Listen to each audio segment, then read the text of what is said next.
It took me a long time to accept the notion that as a teacher, I was also a leader. As a literacy coach, I was a leader. Why? Because I was acting under the traditional definition of leadership. I eventually became a principal and now a district administrator. However, I discovered you do not need a title to be a leader. It's so much more. It's about how we think, about what we do, and why we do the things we do. It's about those meaningful conversations so we can reflect and become better citizens. I was a leader for the students, my colleagues, and my administrative colleagues today. And I imagine that many of you are also leaders, whether you're aware of it or not. Right now, I want to take the time to focus on how academic coaches' beliefs play a role in teacher reflection. How can coaches build group cohesion during professional development so that teachers see themselves as leaders? I want to suggest that to transform our schools, we need many, many more leaders. According to research, social learning enhances collective efficacy. As social beings, we need that sense of belonging. So how do academic coaches' beliefs play a role in teacher reflection? There are three basic components leaders can be mindful of during professional development to enhance teacher reflection. They are social influence, social unity, and task commitment. These are necessary components to understand how teachers participate and reflect.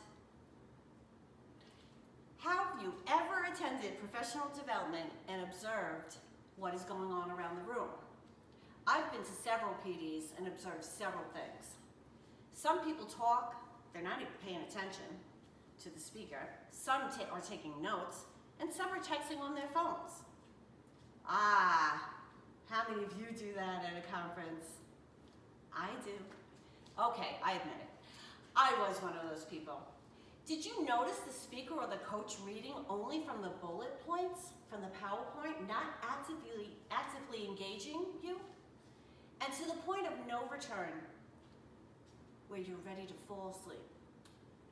Leaders who understand that social influence, social unity, and task commitment are part of the fabric of social learning can start to think about their instructional practice and how they apply it to professional development. The benefits are to increase teacher participation and reflection, and to build group cohesion. Let's think about those three components. Social influence. Let's think about the attitudes and the behaviors of teachers. The role of the leaders is to understand how people work together. So how do we do that? That can be accomplished by team building, working together as a leadership team. Did you ever feel like any of your group members do not actively listen to what you have to say or dismiss your values and ideas or opinions? Hello, do you see me? Leaders must create environments that is safe. It's a safe place to share, participate, reflect, without feeling judged because they worry about how others perceive you. Suppose the leader or academic coach does not believe that all members of the group are inclusive and part of the learning. How could we possibly expect teachers to see themselves as active participants or reflective thinkers? This is really important because we come from different backgrounds and have prior knowledge and lived experiences that can contribute to group cohesion. If you have different perspectives and value each other's ideas, it builds trust, productive conversation, and engagement which bonds the group. At one time or another, I bet one of you experienced someone in your group who was the dominant speaker, the one who says they have had, I have 35 years experience and they know it all. Well, leaders need to recognize the dominant voices within the group members because they intimidate other members from participating or reflecting. Their perspective of the world is forced on to others without any regard for how others feel or think. The next element is social unity. The second element leaders need to be aware of is how unity influences teacher reflection and learning. Think about a time when you attended a PD and collaborated only with your close colleagues, and you didn't even pay attention to the other colleagues in the room. There's like this sense of disconnect. This is a great opportunity to create an icebreaker activity to promote that harmony amongst the group. Do you take the time to sit with another colleague from a different department? Race, ethnicity, gender? Why is that? How will you as a leader promote others to collaborate with different colleagues to expand their perspectives to see the world from a different lens? Or did you ever wake up and your child got sick and now you're rushing to get to that PD on time? You get there to sit down, you have no interest in being there because your mind is on your child and you just have absolutely no motivation to be there. Well, as a leader, we need to be aware that people have a lot going on sometimes in their life.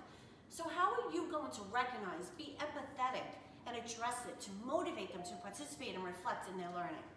And the last element is task commitment. Now that we've talked about social influence and social unity, we need to discuss the last element, which is task commitment. Wow, commitment, that is a big word.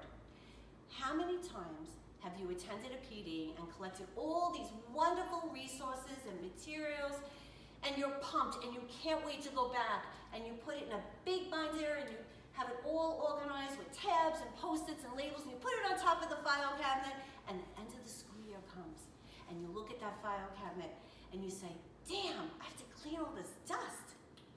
My point is, how are you as leaders going to make the commitment to ensure your participants continue to reflect on their thinking and their learning throughout the year? Are you following up with the team, whether it's through grade level meetings or one-on-one coaching or casual conversation in the hallway?